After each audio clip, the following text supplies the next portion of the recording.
This is Mike Baldwin with Darnell Mayberry. We're at the Ford Center, the first official Thunder game in Oklahoma City. They tried to rally like they did last night in Tulsa, but as PJ said, maybe not enough in the tank. Too many games in too many nights, 5 and 7 nights. I mean, how did you really look at tonight's game?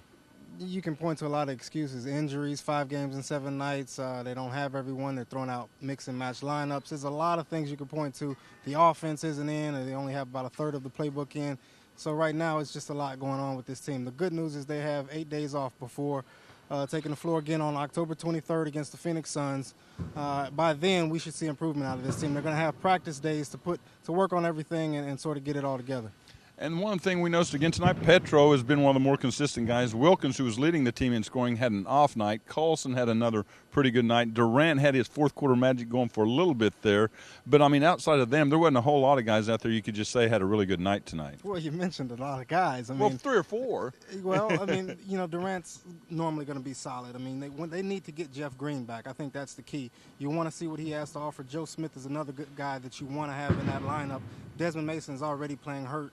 I think he's going to have to start limiting his minutes. These 8 days off are going to be good for him. But Joe Smith and Jeff Green, definitely you want to see those guys and see how you can be able to use those guys. And the one thing we did notice that you experienced a lot during the New Orleans Hornets / Oklahoma City Hornets days is this crowd can get rocking. It's only a preseason game, but in the fourth quarter when they made a run, even had a brief lead for a couple times.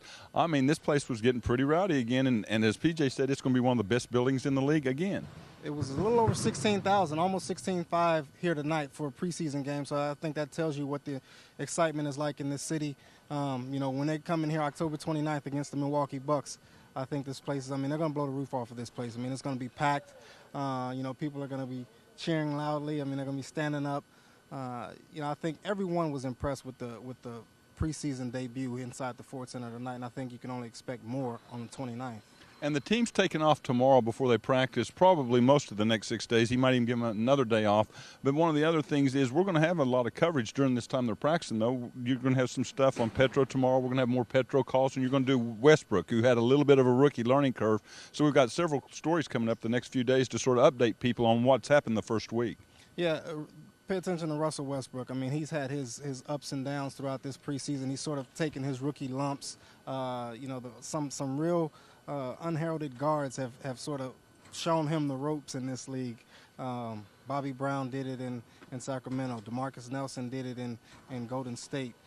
Mike Taylor, who you didn't even remember. You covered the Big 12 and didn't even remember he played at Iowa State. So, I mean, Russell Westbrook is sort of, that learning curve is pretty steep for him right now, and I think he's going to get it together. These first 5 games have just been sort of a work in progress for him. That'll be our last report here from the Ford Center until the opener that Darnell referred to that's in 2 weeks. In the meantime, read some of his blogs on newsok.com.